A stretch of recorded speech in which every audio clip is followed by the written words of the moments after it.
All right, welcome back. In this episode, I'm going to be talking about the roots of resentment. And the reason I'm talking about this is if you look at just pretty much every subject in society, if you look at the dysfunction of families, of relationships, and so forth, resentment is a huge part of why our relationships decay and how they lose their foundation and essentially just become to the point where they're, I want to say, unfixable, but to where they at the very least look unfixable, feel unfixable, and just really dive into the concept of resentment. What it looks like, how it's practiced, and why it continues, so that we can stop it. Because again, I think a lot of these subjects, most of us are aware, and most of us know, the principles of resentment and the principles of dysfunction and so forth. But I think a lot of people just, they know their feelings, they know that they might resent somebody or somebody's, but they don't really look at the whys. They don't look at where everything started from. And again, I feel like we're so lost in the product of pain. We're lost in the product of resentment that we lose picture of how we can combat it, and we feel almost like I said, there's no return. And so I want people to just self-reflect on, how they can resent other people and how people might resent them, so that we can, so we can tear down those walls, so we can heal, and we can undo the damage that resentment causes. And so, yeah, just to start things off about the concept of how resentment develops is, from what I've seen and how I've witnessed resentment in my own relationships and my own perspective on life and such, is a lot of resentment, if not all resentment, is based on a lack of communication or miscommunication. Where somebody does something, a lot of times when we resent them for doing that, again, we're just, how resentment is practiced is that, let's say somebody doesn't invite you to an event, and you have a significant enough relationship with these people that you would assume that you would deem an invite and so forth, and so you'll feel resentment towards them for leaving you out, for not thinking of you and not prioritizing your relationship. And so, but many times that manifests in the fact that you don't communicate that frustration. You don't say, hey, why did this happen? Why didn't it? And so again, that's just one of those things where, like, I know, just with being married for so many years and watching other people in their marriages, that a lot of the resentment is having an issue with something with, like that, where you don't think of somebody in your relationship. You don't do something that's thoughtful enough. You aren't actively, buying flowers or just gifts or cards. You're not writing love notes or whatever. And so resentment manifests because of a lack of communication. And many times, like I said, is that it's continued on by the person that's feeling hurt.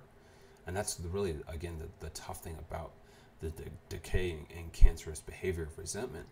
Again, too, you could apply that with our country. Is that was one of the things I was talking about just the other day, was that I feel like if you look at the country, if you look at the divide, so many subjects on politics, on social injustices, on social matters in general, it really looks like just a dysfunctional marriage. It looks like a marriage where one side did something extremely insensitive or hurtful or blatantly hurtful, and the other side resents the other side for that, and so they stoke the fire.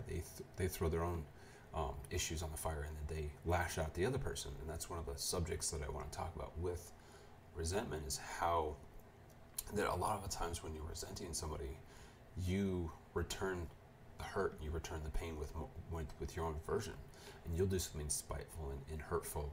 And the tough thing about that, and that I can testify on both sides of that spectrum, is it's very difficult to feel remorse and to identify your mistakes that led to the initial resentment when you're the victim now. And so that's the tough thing, is that there's so many times when you do see people who are hurting, and they do have a legitimate cause to be hurt and feel hurt. But when they start inflicting the pain on others, it's just really hard to see the flaws. It's really hard to see where somebody went wrong when the initial perpetrator is now a victim themselves, and so they have their own reasons for resenting the other side. And so again, it's just a back and forth process that really doesn't have an end unless we self-reflect and see, what's bothering us, communicate it properly, just say, this is how I feel, this is what your actions or lack of actions did to me, and just understand the fact that maybe it wasn't intended. like I said, I've been married for over a decade, and there's been so many times where my wife and I have gotten in fights, and a lot of it was just miscommunication. A lot of it was us interpreting the behavior or lack of behavior through our own perspective, and then reacting upon it. And then once we've reacted upon it, a lot of times we're intentionally or unintentionally hurting the other, and the other person's just like, what's going on? And they're blindsided, and now they're the victim, and so they're less apt to see the flaws in their ways. When a lot of times we just need to simply say, like, hey, you're stepping on my foot. Hey, I didn't think that was cool. It hurt my feelings. And that's really where it needs to begin and end. But so many times we let resentment take control, and then it's just a runaway train. It's just a nightmare waiting to explode. There's nothing good going to come out of it. You're not going to communicate. You're just going to. I don't know if anybody ever saw the movie. I think it was The Breakup with Vince Vaughn and Jennifer Aniston. But yeah, it was just hilariously sad and accurate how, they both wanted to get together, but both of them was prideful, and they were resentful towards each other, and they ended up breaking up. Like, that's, I hate to spoiler alert it, but that was a pretty bad ending to a movie, because that's a lot of times what happens in real life. And I personally, if I watch a romance comedy, I personally am trying to lift my life up. I'm trying to kind of do the glasses half full story. I don't necessarily have to have a romantic comedy be that accurate to how life usually turns out, but a lot of times that's what does happen in real life, is the resentment builds on itself before, or not before, but it builds on itself to where it does come to a point where something happens or doesn't happen, to where it's too late, where it is final, where the resentment has turned into real critical damage to the foundational relationship, and there's no turning back. And so again, I just feel like it's really important for all of us to be self-aware of how resentment is manifested, and again, to what makes it worse and worse and worse, and really just kind of again talking about suffering from depression and anxiety and mental unhappiness. And one of the things that really stokes that mentality is when you unintentionally hurt somebody else, because as a person, a victim of real deep pain, you don't want other people to know what you're feeling. You don't want other people to hurt. And so when you realize that you're hurting other people, it's very hard to own that. It's really hard. It's that level of guilt of inflicting the very pain that you've been a victim to is horrible. So a lot of times people block it out and don't acknowledge it, and sadly they continue that deterioration and that cancerous behavior towards others, because they don't want to feel the guilt of inflicting pain, because again, like I said, they've been the victim of immense pain, and the last thing somebody wants to do is hurt others.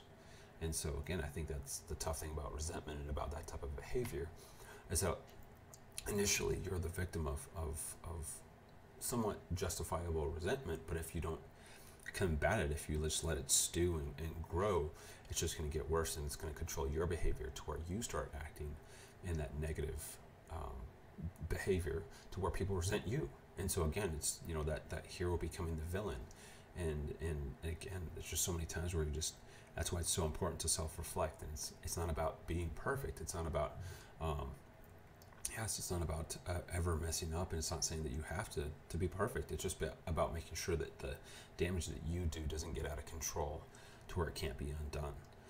Because I think that's where so many paths lead to that destruction of self-destruction and then destruction of relationships of others, is just a lack of self-awareness, a lack of seeing where that runaway train is heading.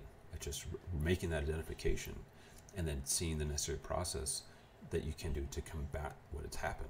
Like I said, there's so many times where I do fall into that cycle of trying to justify action I took or didn't take, rather than just realizing that I just need to identify and voice what I did, why I did what I did, own up to where if I misstepped, if I own up to where yes, I should have spoken up, I should have seen how you felt, I apologize for that, and then also identify the overstepping that the other person did. Hey, I understood I messed up, but that doesn't entitle you to hurt me. And just not let it grow, not let it manifest. Because if there's one thing I can attribute to the immense amounts of deterioration of my happiness and how much I've had to work to try to attain it again, It was the amount of time I let it stew. It was the amount of time that I allowed the mountain to build and build and build and grow strength and mutate into combinations, into, like I said, the path of me trying to get back to happiness was a very long, and it was a long path, and it was also very much a trial and error.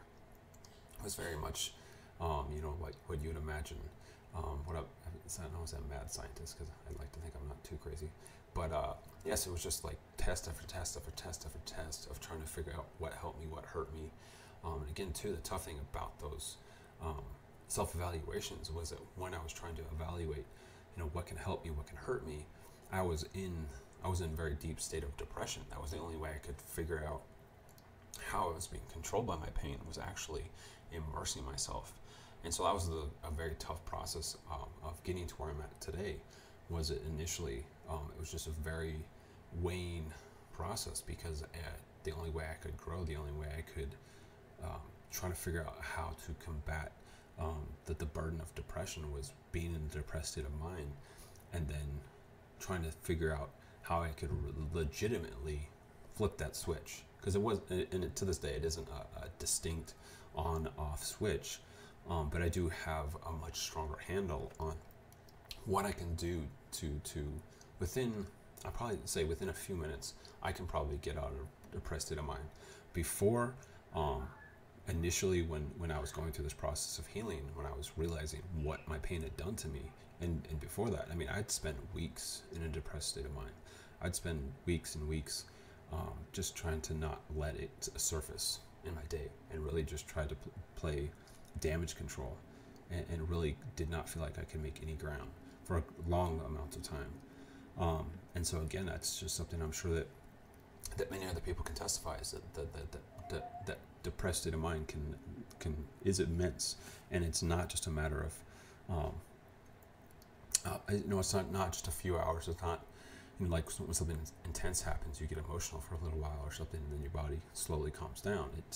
It seems never ending, and so I feel like that's where a lot of people get into that rut of just getting through it, because that's, a lot of times that's how you feel. You feel like, just as long as I didn't explode, as long as I didn't do something excessively detrimental to my life or loved ones around me, it was a good day. And it's sad, but it's true in many cases that is, in many aspects of it, is a successful day in the depressed mind.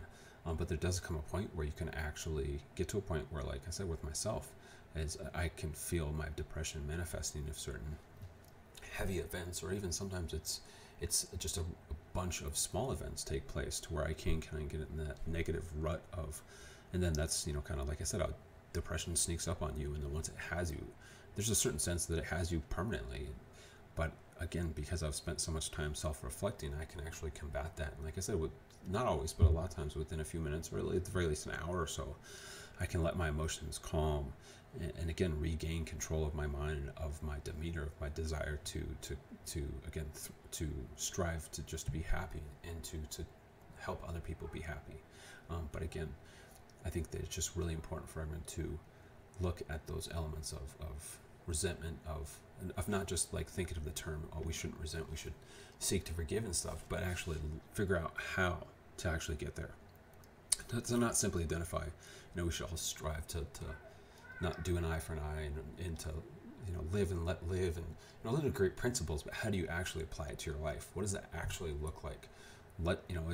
It's really just about understanding the emotions of resentment, understanding the roots of resentment, so that you can uproot it, so that you can identify what kind of counteraction can actually undo the damage of resentment.